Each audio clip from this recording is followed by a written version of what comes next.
the AD. I'm Dave Horger with Greg Christopher, the Athletic Director at Bowling Green State University. Greg, we've got a lot of things to talk about. We've had some questions submitted by some of the fans out there at Falcon Nation. And numerous changes for the football season this year pertaining to parking, the sale of alcohol. So talk, if you would, about the reasoning behind all of this thing. Well, the reasoning, we've talked before about the parking lot change. That was, I don't want to say forced upon us, but it was, the timing was what it was, and we're making the best of it. But I would say, going through first game, everything that we dealt with that first game kind of fell into a couple of different camps. There's always some first game, kind of shakedown stuff that you have to work through. Then there were some things that we weren't quite sure how people would react or how things would flow. Parking was one. We had an idea. And then, frankly, there were a few things that we didn't put our best foot forward and probably didn't do as good a job as we could have, and we'll get those corrected for the next game. But in general, I thought parking went fairly well. There's some things we've got to adjust, but we certainly have enough space. That's not an issue. The beer sales, was a little emotional, for some people as far as that decision, and but I feel strongly that we can manage it well, and at least with one game of experience, things went, knock on wood, things went fine, and we didn't have anybody that abused it, and again, I think we can manage it just fine going forward. So that's a long way of saying, we'll continue, as we always do. You try to get better, from game to game. The university, I think, has done an outstanding job of making Dwight Perry Stadium a fun place to come to, more so maybe than 5, 10, 15 years ago. And I know we've talked about this before too, but why can't we have 20,000 fans every game? What else are people doing when these games are being played? So hopefully we'll have another big crowd for Buffalo. You'd like to think so, but recent history has shown that first game of the year is when you'll have your best crowd. But I agree with you. I mean, we really we're putting a strong emphasis, I would say, our staff on game atmosphere and the fan experience, and we'll always try to get better. But given what you pay to come to our games, I'd like to think the value you receive is positive. Basketball, let's talk about Mid-American Conference basketball. An announcement made recently that MAC tournament indeed will stay in Cleveland, not only for the men but for the women. Yeah, we've talked about that before. So your thoughts on that? Is that a good thing? Ultimately, it was the best decision for the conference. It was, and I've long been and pushed for and advocated for the women moving to Toledo. And at the end of the day, there were two trigger points. One, we just couldn't make it work financially, and secondly, the Toledo group could never just get them completely engaged. They'd be happy to have us come rent the facility, but to put their arms around it and really make it successful, there weren't enough people that felt that way. And Toledo has tried to get a sports bureau going, and unfortunately the gentleman that had come in to try to energize that, frankly, got a little frustrated and in a sense left. And without him, there wasn't, again, enough of a push behind it to really make it a go. Penn State has been pushing for, and successfully pushing for, hockey, men and women. Your thoughts on that, and will that have any impact on BGSU or the CCHA in the not too distant future? $88 million gift. You saw that. That's the number that frankly got this going. Otherwise, we're not having this conversation.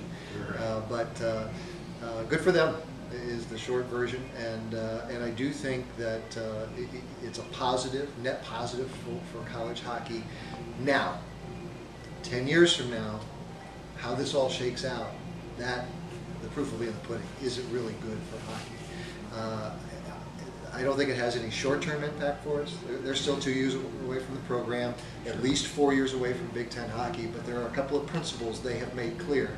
And we've been having dialogue with Jim Delaney and the other ADs in the Big Ten, for the last several months as we saw this coming. And the Big Ten's been great to work with, but they've also made it clear this probably means, or very likely means, Big Ten hockey as a standalone conference. So it does mean the CCHA is going to change, and the CCHA has been at the forefront since its existence of people coming, going, adding, departing, and so forth. And so people have asked, is the is the sun going to fall with this? No. The CCHA will be viable without the Big Ten schools if it comes to that. They're still going to have to schedule us. They're still going to have to play us. But I do think that hockey is probably, possibly, tracking in the direction that football and basketball tracked over the last 2 to 3 decades, which means Michigan and Michigan State, we'd love to play Bowling Green, but you're coming to our place, and that'll be a little unfortunate, but we'll adjust, we'll move on, we'll be fine. How about women's hockey? Is there a future in this country for women's hockey? You think maybe in our lifetime that it'll be reasonably popular? Can it survive? Well, it's grown, so I think it's already shown it's viable. They don't have a lot of schools playing it, but it is viable. It is growing. Will you see it at Bowling Green anytime in the next 10 to 15 years? No. Perhaps as a club sport, but not as a varsity sport. Clearly, Penn State adds women's hockey, as from an equity standpoint, to help balance out the men's side.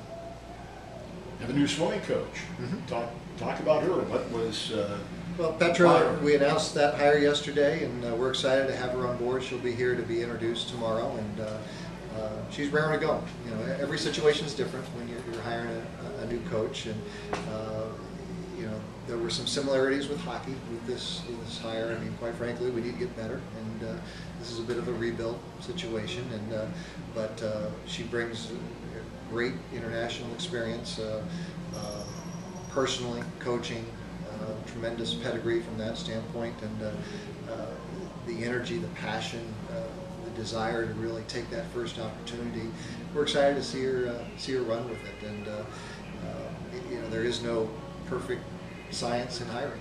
It's part art, part science, a lot of gut. You talk with a lot of people across the country, both in swimming and people you just trust, and her name came up a lot as we talked to those in swimming circles, and we're excited to let her go.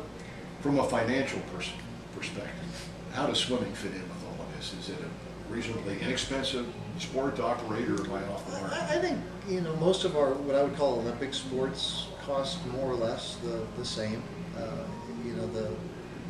You've got scholarships, you've got salaries, and you've got operating costs. Those are the 3 common denominators with any of our sports, and so we don't. I think with our sports where we sell tickets, we absolutely pay attention to the revenue side of things.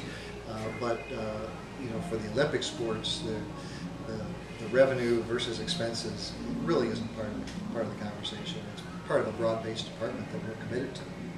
Stroh Center. Mm-hmm. Oh, it looks great. Coming along. Talk a little bit about that, and since that will be opening next year, how about the future of facilities athletically on this campus? The Stroh Center's coming along just fine. Everything's on schedule, under budget, so you knock on wood with that and hope things stay that way. But it still should be open next summer, and then obviously we're starting to have the programming conversations of what are we doing there other than athletics, and we'll get there. But facility-wise, the what's next question is a good one, and I get asked that a fair amount. In that, over the last 4 years, we've well over $50 million in athletic facilities. So you say, to some degree, the low-hanging fruit may be gone. Now we've still got some needs. There's no doubt about that. But at this point, they probably aren't as sexy as a Stroh Center or ice arena renovation or the new football field, things like that. But they are very necessary. We've got some teams that have some real locker room issues. If we could get lights at the soccer field, that would make that facility so much more valuable to this community and our teams. They probably become more incremental projects at this point as opposed to big flashy projects. I think we've got it covered. Great. We have it covered this month. I think so. All right, we'll see you next month. All right. Thanks, Dave. Thank you.